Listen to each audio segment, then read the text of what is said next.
भगवान राम के मंदिर का, चिर प्रतीक्षित मंदिर का अयोध्या में जो कल जिसका शिलान्यास होना है, उसको लेके पूरे देश में एक उत्साह है। पूरे देश में बहुत तरीके की बातें चल रही हैं। आज से ही पूरे देश में दिए जलाए जाने लगे हैं और एक अलग किस्म का उत्साह देखने को मिल रहा है। लग रहा है दिवाली आ गई है। लेकिन इस बीच में कुछ ऐसी बातें भी हो रही हैं, जिससे कुछ विघ्न की बातें समझ में आ रही हैं। स्वामी स्वरूपानंद सरस्वती समेत कई और ज्योतिषियों का मानना है कि जिस समय प्रधानमंत्री वहाँ का शिलान्यास करेंगे, वहाँ पर वो कोई बहुत अच्छा मुहूर्त नहीं है। राजनीतिक की बात करें तो दिग्विजय सिंह इस मामले में सबसे आगे दिखते हैं, जो बिल्कुल उसका विरोध करते हुए नज़र आते हैं और वहीं कमलनाथ भी अपने प्रशंसकों से कह रहे हैं, इससे निपटने के लिए आप हनुमान चालीसा का पाठ करें। हनुमान चालीसा का पाठ करना कोई तो बहुत ही अच्छा है और हम सब लोग करते हैं, मंगल के दिन विशेष रूप से किया जाता है। लेकिन विरोध के साथ कि मैं पहली बार सुन रहा हूँ कि विरोध करना है, तो हनुमान चालीसा का पाठ किया जाए। इस पूरे प्रकरण पे हम बात करने के लिए हमारे साथ एक बार फिर मनीषा आहूजा जी हैं, जो बहुत ही विज्ञ एस्ट्रोलॉजर हैं, जानकार हैं और खास तौर से वैज्ञानिक दृष्टि से चीज़ों को समझने की कोशिश करती हैं। मनीषा जी, बहुत-बहुत आभार आपका कि आपने नवोदय टाइम्स पंजाब केसरी से बात करने के लिए समय निकाला। ये जी। जब मंदिर बन रहा है, तो इस मंदिर को बनने में के दौरान या उसके पहले जो बाधाओं की बात की जा रही है, क्या है उसकी सच्चाई? क्या है? आपको क्या लगता है? आपका क्या ज्ञान कहता है? आपकी क्या गणित कहती है? जी। देखिए, इसको मैं थोड़ा-सा पहले से शुरू करूँगी और ये कहूँगी कि 1885 में रघुबीर दास जी ने इस लीगल एक्शन की शुरुआत करी थी कि मतलब यहाँ राम मंदिर होना चाहिए। 1528 की ये डिमोलिशन है इस मंदिर की।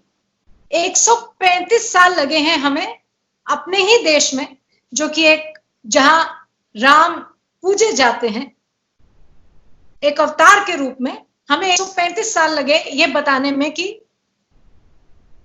ये स्थान है राम का और ये आस्था का एक बड़ा ही मुद्दा है और हमें 135 साल लगे इसे सेटल करने में, जहां जिसमें जाने कितने ही साधुओं ने अपने और कितने ही लोगों ने अपने प्राण त्यागे। एक और विषय है यहाँ पर जहां पर मुझे याद आता है 1990 में जब अक्टूबर में एल.के. आडवाणी ने रथ यात्रा निकाली तो लालू प्रसाद यादव ने उस रथ यात्रा को रोका और एल.के. आडवाणी को जेल में भेजा। और आज 4 अगस्त है, कल शिलान्यास है, 5 अगस्त को एल.के. आडवाणी वहां होंगे और लालू प्रसाद जेल में है।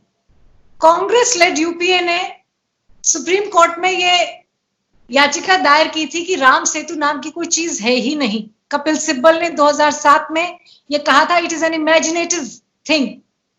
जी। मगर उसके 10 साल बाद 2017 में गूगल अर्थ ने दिखाया और नासा ने कहा कि oh there is something called an this is not an Adams bridge, ये मैनमेड भी हो सकता है और गूगल अर्थ तो उसकी पिक्चर्स दिखाता है। तब Congress and Kapil Sibal have nothing to say about it. एक देश में जो आस्था का विषय है, कांग्रेस ने तो उसे बहुत साल पहले ही बता दिया था कि वो इमेजिनरी है। उन्होंने कहा वाल्मीकि रामायण में राम सेतु का वर्णन है और ये तो सब इमेजिनेटिव है, ये सब इमेजिनेटिव है, हमारा धर्म हमारा शास्त्र सब इमेजिनेटिव है।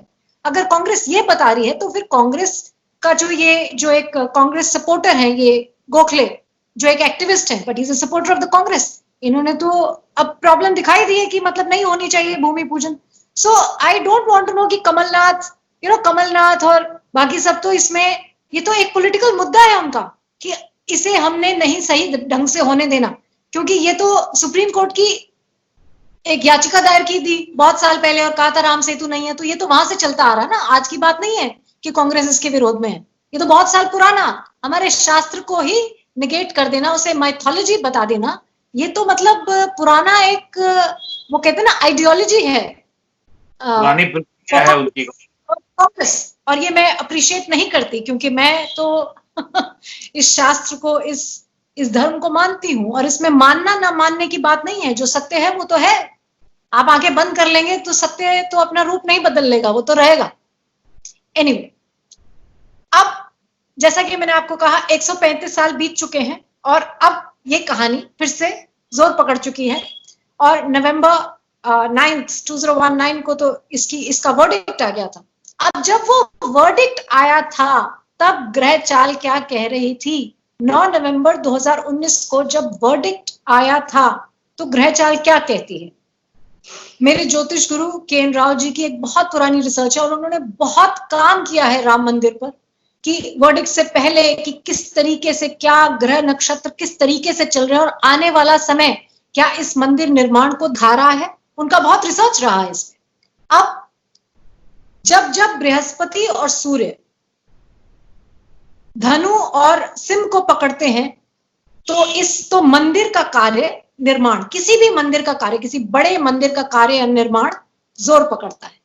जब 9 नवंबर 2019 को ये वर्डिक्ट आया तो बृहस्पति धनु में आ चुका था और सिंह को बृहस्पति की दृष्टि थी। सिंह राशि पे नवम दृष्टि से बृहस्पति ने देखा था। अगस्त में जब ये हियरिंग शुरू हुई थी तो बृहस्पति वृश्चिक राशि में वक्री थे, और क्योंकि जब वक्री से हम एक घर पहले से दृष्टि देखते हैं तो तुला से बृहस्पति की कुंभ राशि पर दृष्टि थी, इसलिए वर्डिक्ट पॉजिटिव ही आना था। अब अगर आप देखें, कल बृहस्पति वक्री होकर, मकर में बृहस्पति थे, वक्री होकर धनु में आए और 30 जून को धनु में बृहस्पति का रेट्रोग्रेशन यानी कि वक्री होकर प्रवेश हुआ।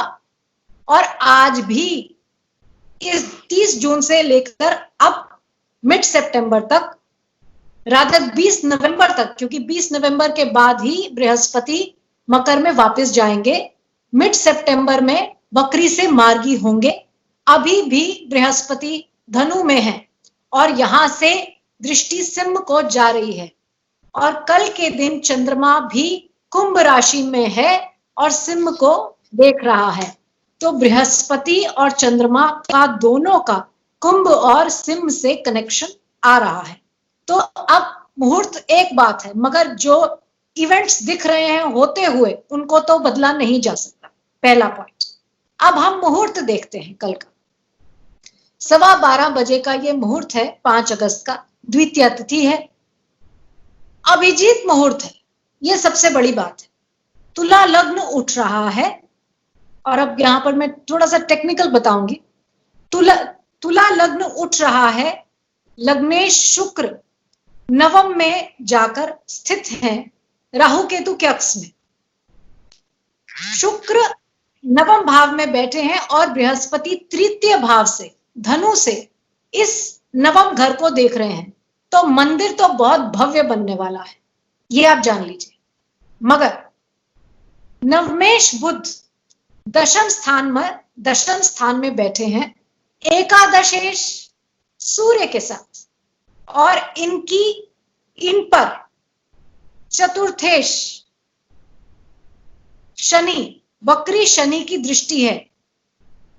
ये एक पॉलिटिकल ऑपोजिशन को दिखाता है, एक पॉलिटिकल ऑपोजिशन बनी रहेगी, क्योंकि मुहूर्त को सिर्फ अच्छा बुरा ऐसे नहीं पढ़ते। मुहूर्त से तो बहुत कुछ देख लिया जाता है आने वाले समय के बारे में। हम एक चीफ मिनिस्टर की शपथ ग्रहण की कुंडली से यह बता सकते हैं कि आने वाले 5 साल कैसे रहेंगे। जैसे कि उद्धव ठाकरे की शपथ ग्रहण की कुंडली से बताया जा सकता है कि वो ये टर्म कंप्लीट नहीं करेंगे। इस पे बातचीत कभी फिर, मैं वैसे बता रही हूं। तो ये मुहूर्त, बिल्कुल, तो ये मुहूर्त और क्या बता रहा है? इसमें इस तुला लग्न की कुंडली में मंगल द्वितीयेश और सप्तमेश होकर छठे भाव में बैठे हैं। चलिए कोई बात नहीं, मगर छठे भाव से ये मंगल अपनी चौथी दृष्टि से नवम भाव को देख रहे हैं, और लग्नेश शुक्र वहां बैठा है उसको देख रहे हैं। षष्ठेश बृहस्पति भी इस शुक्र को देख रहा है तृतीय भाव से। तो यहां पर एक वायलेंट अटैक का एक योग आता है। एक अटैक हो सकता है जो कि एक बात कह रही है। बिल्कुल। और इसे कई बार क्या होता है, ये मुहूर्त तो एक स्कीम ऑफ थिंग्स में आने वाली चीजों में एक पॉइंट है, मगर देश की कुंडली बहुत कुछ और दिखा रही है। देश की कुंडली में वायलेंस का योग सितंबर मिड से उठ रहा है और ये मंदिर अब आ रहा है। तो ये सिर्फ एक मुहूर्त नहीं है, यहां बहुत सारी और चीजें एक साथ काम करती हैं और कारगर होती हैं। तो एक अटैक तो दिख रहा है जो कि, excuse me for saying this, पर एक टेररिस्ट अटैक हो सकता है। मगर मंदिर बन रहा है और मंदिर भव्य बनेगा, ये आप जान लीजिए। ये दोनों चीजें तो होनी ही है, दिख रही हैं, मुहूर्त में भी आ रही हैं और हिंदुस्तान की कुंडली में भी आ रही हैं कि ऑपोजिशन होगी और एक अटैक बन रहा है, मगर मंदिर भव्य है। अभी बृहस्पति वक्री होकर धनु में आए हैं, बृहस्पति मकर में आएंगे, उसके बाद कुंभ राशि में प्रवेश कर जाएंगे।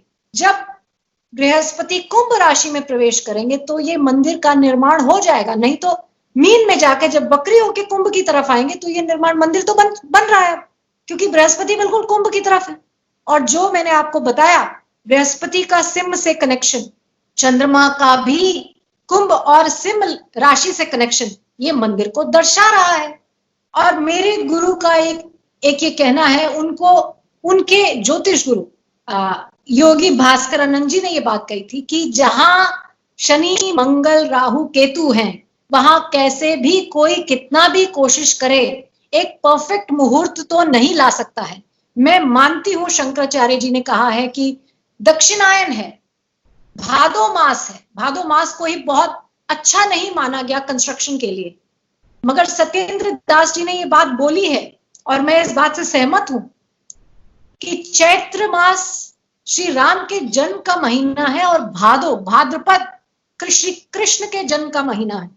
कृष्ण अष्टमी आ रही है, भादो कृष्ण अष्टमी आ रही है। जो महीना कृष्ण, जो मास कृष्ण के जन्म का है, उसमें राम मंदिर का निर्माण हो रहा है, इसमें क्या बुरा है। मैं ये मानती हूं कि दक्षिणायन है, उत्तरायण नहीं है, मगर कभी कभी मुहूर्त, आप जैसे एक एग्जाम्पल देती हूँ यहाँ पर, एक बच्चे को 9 महीने के बाद पैदा होना, आप कहते हैं ग्रह गोचर अभी अच्छा नहीं है, हम उसे 1 महीना डिले नहीं कर सकते हैं, उसे उसी वक्त होना है। इसलिए हम उसी दिन के अंदर एक अच्छा लग्न देखकर उस बच्चे का बताते हैं इस वक्त हो सकता है। तो यहाँ पर हमारे पास वक्त ही नहीं है इसे बहुत आगे पीछे करने का, हमें उन्हीं 1-2 दिनों में इसका एक अच्छा लग्न ढूंढ के इस मंदिर का निर्माण करना है। ऑप्शन देखिए ना। दूसरी बात, अभिजीत मुहूर्त। अभिजीत मुहूर्त की क्या महत्ता है, ये कितने ही दोषों को खत्म करता है। श्री राम के जन्म के लिए कहा गया है, नवमी तिथि मधुमास पुनीता, शुक्ल पक्ष अभिजीत हरि प्रीता। तो अभिजीत मुहूर्त में श्री राम का जन्म है, उसी अभिजीत मुहूर्त में मंदिर का निर्माण है। हरिवंश पुराण बताता है, पहले कहा जाता था कि अभिजीत मुहूर्त सिर्फ दिन में आता है, मगर हरिवंश पुराण ये बताता है कि कृष्ण का जन्म भी अभिजीत मुहूर्त में है, इसलिए रात्रिमान में भी अभिजीत मुहूर्त आता है। ये मैं आपको बता रही हूं कि अभिजीत मुहूर्त कितना इंपॉर्टेंट है। यहाँ श्री राम का जन्म, श्री कृष्ण का जन्म, दोनों ही अभिजीत मुहूर्त में है। तो अभिजीत मुहूर्त बहुत कुछ नलीफाई, बहुत से नेगेटिव्स को खत्म कर सकता है अभिजीत मुहूर्त। और ये ना भूलें हम कि बृहस्पति षष्ठेश है, मगर तृतीयेश भी है, और बृहस्पति अपने आप में मंदिर निर्माण का एक कारक है, और वह नवम भाव और लग्नेश को, जो कि नवमस्त है, देखता है। तो मंदिर तो बन रहा है। तो नहीं जी, यहां पर एक बात और समझनी पड़ेगी। एक चौपाई है तुलसीदास जी की रामचरितमानस में, जहां पर वो कहते हैं कि वह दिन जब राम युवराज बनेंगे, वह दिन ही शुभ होगा और वह दिन ही मंगलकारी होगा। तो अगर राम का अभिषेक जिस दिन हो जाएगा वह मंगलकारी है, तो फिर मंदिर बनाने के लिए ये क्या कहना, फिर जिस दिन शिलान्यास होगा वह स्वतः मंगलकारी है। क्योंकि बहुत युगों से योगियों की तपस्या फलित हो रही है उस दिन। तो क्या वह मंगलकारी नहीं है? मगर उसमें थोड़ा रौद्र भाव है, मगर रौद्र भाव चाहिए क्योंकि पॉलिटिकल ऑपोजिशन है, आगे कोई अटैक हो सकता है, तो रौद्र भाव क्यों ना हो? फिर गलत क्या है? नहीं, आपने एक तरफ जो ग्रह नक्षत्र हैं उससे ये बताने की कोशिश की कि जो हो रहा है वो बहुत अच्छा हो रहा है, बहुत बढ़िया है और भव्य निर्माण हो रहा है। लेकिन एक ये भी बता कर के हम सबको मतलब भौचक्का किया है कि कोई एक हमला हो सकता है। तो क्या ऐसे में इस अभिजीत मुहूर्त भी हो रहा है, दूसरी तरफ एक ये भी बात है, अभिजीत मुहूर्त में जो आप कह रही हैं कि कोई भी काम किया जाता है वो शुभ हो जाता है। मंदिर पूर्ण होगा, मंदिर पूर्ण होगा, ये अभिजीत मुहूर्त की ब्यूटी रहेगी। और आप मेरी ये बात मैं आज कह रही हूँ, ये मंदिर पूर्ण होगा, ये अभिजीत मुहूर्त कराएगा, ये मंदिर पूर्ण नहीं, होगा, अटैक और नो अटैक ये पार नहीं, करेगा उसे, मंदिर स्थापित होगा। मैं मान ले रहा हूँ कि मंदिर तो खैर पूर्ण होना ही है, लेकिन ये जो दुर्घटना जिसका यहाँ पर मैं एक और बात कहती हूँ, जी, ये बात याद रखिए कि मुहूर्त अपने आप में कोई स्टैंड अलोन ब्यूटी नहीं है, कोई अचानक से एक चीज उठ जाए और ये मुहूर्त है, ऐसा नहीं होता। मुहूर्त भी एक इवेंट का एक काल चक्र चल रहा है, उसमें एक पॉइंट है मुहूर्त। अब आपको क्या लगता है कि ऐसा कोई मुहूर्त हो सकता है कि जिसमें कांग्रेस कभी इसका पॉलिटिकली विरोध ना करे? तो मुहूर्त भी वो दिखाएगा ना कि विरोध होगा मेरा, मंदिर दिखा रहा है कि मेरा विरोध होगा, क्योंकि ऐसा तो कोई मुहूर्त ही नहीं है, क्योंकि आइडियोलॉजी फर्क है। तो वो मुहूर्त भी वो बता रहा है, अपना सत्य मुहूर्त स्वयं बता रहा है कि ये होगा। अच्छा हम ये मान लेते हैं जैसे आप जो कह रही हैं और कांग्रेस का विरोध भी मान ले रहे हैं हम, लेकिन क्या कांग्रेस इस तरीके का विरोध करके अपना आपके हिसाब से ग्रह नक्षत्रों के हिसाब से वो अपना उत्थान पतन कहाँ देखती है? देखिए, कांग्रेस की कुंडली में जो दशा चल रही है वो फरवरी तक तो बिल्कुल खराब है, और मैं ये बहुत पहले लिख भी चुकी हूं कि कोई इंपॉर्टेंट लीडर का लॉस हो सकता है, जो कि हो भी रहा है। ये काल चक्र है, इसमें कहा नहीं जा सकता कि ऐसा क्यों कर रहे हैं, वो करना नहीं चाहिए, क्योंकि देश के लिए जो सही है, ऑपोजिशन इसलिए उसके अगेंस्ट नहीं जा सकता कि ये रूलिंग गवर्नमेंट डिसाइड करती है, ये कोई मुद्दा नहीं है उसके अगेंस्ट जाने का। अगर वो चीज देश के लिए सही है तो उसको सपोर्ट करना चाहिए। यहां पर पॉलिटिक्स अगर हमने कर दी तो फिर इसका मतलब ऑपोजिशन देश के खिलाफ है, ये तो गलत बात हुई ना, ऐसा तो नहीं होना चाहिए। और मैं नहीं मानती कि कांग्रेस देश के खिलाफ है। अगर कांग्रेस देश के साथ है तो वो उस चीज के खिलाफ नहीं हो सकती जो लार्जर मेजॉरिटी के विश्वास और आस्था का मुद्दा है। और ये सिर्फ आप समझ लीजिए, अवध सिर्फ एक ऐसे ही एक माइथोलॉजिकल स्थान नहीं है, ये सूर्य अग्नि चक्र पर स्थित है अयोध्या। जिस दिन ये मंदिर का निर्माण होगा, आप अग्नि चक्र को प्रतिष्ठित कर देंगे, अग्नि चक्र प्रतिष्ठित होगा और इस देश की कलेक्टिव कॉन्शियसनेस राइज करेगी और धर्म की तरफ लोगों का एक कदम बढ़ेगा धर्म की तरफ। और ये एक या दो का नहीं होगा, ये परस्पर like a larger collective population, ये वो एक स्टेप फॉरवर्ड है। तो अयोध्या अग्नि का कुंड जानिए आप, सिर्फ उसे ऐसे ही मत जानिए। जब मंदिर अग्नि चक्र पर स्थापित हो रहा है तो ये भी तय है कि जो विभिन्न बाधाएं आएंगी उसको भी ओवरकम करने की, उसको भी पार पाने की क्षमता उसमें होगी। तो क्या आप ये पूर्णतया क्षमता है और क्षमता रहेगी।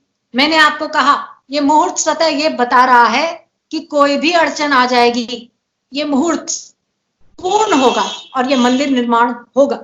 ऑपोजिशन कैसी भी रहे मगर मंदिर निर्माण हो रहा है, ये भी तो मुझे मुहूर्त से निकालना है।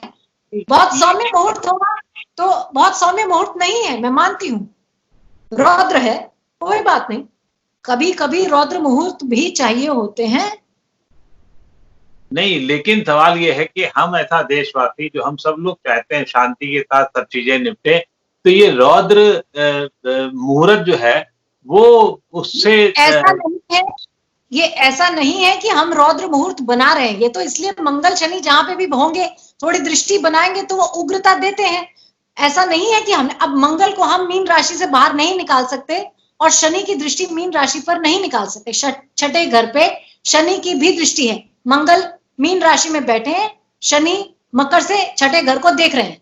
आप कल मत कीजिए, आप कितने दिन वेट करेंगे, आप इंतजार थोड़ी कर सकते हैं कि शनि अब मकर से बाहर जाए, तो ऐसा नहीं है। मगर कुछ जैसा कि मैंने कहा लिमिटेड ही होते हैं ये ऑप्शंस। अब हम इंतजार तो नहीं कर सकते कि शनि यहां से निकल के फिर जब जाए मकर से निकल के कुंभ में जाए, फिर तो हम बैठे रहेंगे 2 साल, वो तो नहीं हो सकता। इसलिए जो पॉसिबल है उसमें बेस्ट मुहूर्त, जैसा कि मैंने आपको बताया, बच्चे को 9 महीने में पैदा होना, आप ये नहीं कह सकते ये शनि मंगल को देख रहा है 3 महीने डिले कर दे, हो नहीं सकता। आप कितना डिले करेंगे, आप 1.5 साल डिले करेंगे, इंतजार करेंगे शनि के उसमें आने का, ये तो बेवकूफी होगी। इसलिए अपनी तरीके से तो ये मुहूर्त ठीक निकाला गया है, मगर कुछ ग्रह चाल को तो बदला नहीं जा सकता ना। शनि तो 2.5 साल एक राशि में रहते हैं, अब क्या करें उसको, कोई बात नहीं, छठे घर पे जोर आ रहा है और मंगल छठे घर से ही नवम भाव को देख रहे हैं, तो प्रॉब्लम तो दिख रही है। मगर ऐसा तो नहीं है हम अगर कहीं ये मुहूर्त ठीक नहीं है तो कब आएगा अच्छा मुहूर्त, कितने साल वेट करेंगे, वी कैन नॉट वेट। कुछ चीजों को तभी करना पड़ता है तो जो बेस्ट होता है।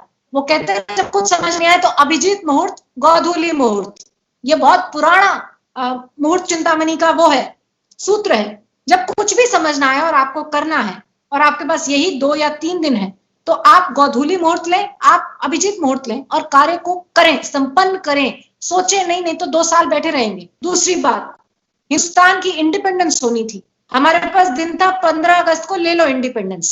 अब डॉक्टर राजेंद्र प्रसाद ने कहा कि अगर 15 अगस्त को ही लेनी है तो टाइम मैं ठीक चूज करूं क्योंकि मेरे पास दिन एक है, अब लग्न देखना है। तो उन्होंने हरि प्रसाद सोलन वाले जो सूर्य नारायण व्यास जी और त्रिवेदी जी, उनसे बात की और हमारी जो इंडिपेंडेंस है उसका मुहूर्त स्थिर लग्न में पुष्य नक्षत्र अभिजीत मुहूर्त निकाला। ये 12 बजे मिडनाइट का मुहूर्त जो है ये कैसे निकल रहा है, ये भी अभिजीत मुहूर्त, पुष्य नक्षत्र महानक्षत्र शनि का और वृषभ लग्न, ये कह के मुहूर्त निकाला गया। मगर उस टाइम भी राहु लग्न में थे, ऑप्शन नहीं थी हमारे पास। हमने कहा कोई बात नहीं, तीसरे घर में बहुत प्लैनेट्स हैं, 5 प्लैनेट्स हैं, हमेशा पड़ोसी देशों से प्रॉब्लम बनी रही। अब हमें देखना था कि आगे जाके क्या चीज बैठेगी, हम गिरेंगे नहीं, हम चलेंगे, चाहे पड़ोसी देशों से प्रॉब्लम रहे। वो भी मुहूर्त है, हिंदुस्तान का भी मुहूर्त है कुंडली का, जो 15 अगस्त रात 12 बजे की है। ये किसी के मन का विचार नहीं था कि रात को 12 बजे कर दिया जाए, ये ज्योतिषीय मुहूर्त है। और इंटरेस्टिंगली इसे इंडिया में कोई किताब नहीं बताती, मगर कन्फेशंस ऑफ एन ऑप्टिमिस्ट एक किताब इस बारे में बताती है और इसका प्रूफ वो किताब है, I forget the author of the book, sir Wyatt, I forget the first name, but that is मतलब वो प्रूफ है इस बात का। तो मुहूर्त में कुछ लिमिटेशंस रहती हैं, पर हम लार्जर गुड के लिए मुहूर्त लेते हैं। ये नहीं है कि हम रौद्र मुहूर्त बना रहे हैं, वो थोड़ी है। अब मंगल को मैं मीन राशि से हटाने के लिए फरवरी तक इंतजार करूं या शनि को मकर से हटाने के लिए मैं 1.5 साल इंतजार करूं, वो तो नहीं हो सकता। तो इसलिए तुला लग्न, लग्नेश नवम में, बृहस्पति की दृष्टि, मंदिर बन रहा है, इसके अलावा मेरे हाथ में और कुछ नहीं। सब कुछ मंगल ही मंगल हो ये हम कामना ही कर सकते हैं, लेकिन आपके हिसाब से सब कुछ मंगल हो इसके लिए क्या कुछ और किया जाने की जरूरत है, या सिर्फ ये है जो कहा गया है अभिजीत मुहूर्त में क्रम करें और आगे बढ़ें और फिर देखा जाएगा, यही होगा? देखिए, विरोध के लिए कोई हनुमान चालीसा करे या ना करे, मगर कभी हनुमान राम का विरोध नहीं कर सकते। इसलिए जो ये सोच रहे हैं कि वो विरोध से हनुमान चालीसा पढ़ेंगे, इससे बड़ी बेवकूफी नहीं हो सकती, क्योंकि हनुमान कभी राम का विरोध नहीं कर सकते। हनुमान तो धर्म की रक्षा के लिए खड़े हैं और राम तो स्वयं मर्यादा पुरुषोत्तम है। तो इसलिए हनुमान चालीसा पढ़ी जाए और धर्म के रास्ते पे चला जाए। आप अपने अपने जीवन में, अपने अपने दायरे में धर्म के रास्ते पर चलें और धर्म को ही स्थापित करें, गलत नहीं करें, अपने आप में राम राज्य स्थापित होगा। अपने इस राष्ट्र में, जो इस शरीर में आप राम राज्य स्थापित कर सकते हैं? आप गलत तरीके से कमाया गया पैसा खाएंगे तो उसका अनाज खाएंगे तो राम राज्य इस शरीर में भी स्थापित नहीं होगा, बाहर कैसे होगा? तो सिंपल सा एक सूत्र है, राम राज्य इस राष्ट्र में स्थापित करें तो राष्ट्र में, इस देश में राम राज्य स्थापित होगा। और राम राज्य कोई फिलोसॉफिकल पॉइंट नहीं है, कोई हिंदू या एंटी हिंदू मुद्दा नहीं है, तो सत्य है। हम राम राज्य क्या है? राम राज्य सत्य पे रहना, सच बोलना, ईमानदार होना। क्या ये गलत है? या क्या ये कोई, इसमें हिंदू और एंटी हिंदू क्या है सत्य पे रहने में? कुछ भी नहीं है। आप विरोध करना चाहें, बुद्धि भ्रष्ट हो जाए तो आप कह सकते हैं ये एंटी हिंदू है। इसका मतलब हिंदू इज अबाउट बीइंग, मतलब हिंदू सत्य पर रहने का मतलब ये है, इसका मतलब आप कहते हैं। क्योंकि राम राज्य तो सिर्फ सत्य की स्थापना है और कुछ नहीं है। इसका मतलब जो सत्य पर है वो रुक जाएगा, जो सत्य पर है वो गिर जाएगा। इसमें क्या गलत है, आप बताइए। नहीं, बिल्कुल सही है। और हम ये कल्पना करते हैं, मानते हैं कि सत्य पर रहें और सत्य पर हमारा देश रहते हुए, सत्य पर चलते हुए, हमारे जो कर्णधार हैं वो सत्य पर चलते हुए देश को आगे ले जाएं, यही कल्पना कर सकते हैं और यही कामना भी कर सकते हैं। सब कुछ अच्छे होने की कामना के साथ आपका बहुत-बहुत आभार कि आपने कुछ ऐसी बातें बताई और खास तौर से देश के लिए और अयोध्या को देखते हुए। आप कुछ और बताना चाहती हैं इस बारे में? मैं बस एक लाइन कहकर इसको समाप्त करूंगी। मैंने अभी कहा कि इस देश की इंडिपेंडेंस का जो मुहूर्त है वो कहाँ बताया गया, कैसे बताया गया, तो मुझे नाम याद आ गया, सर वुड्रो वायट।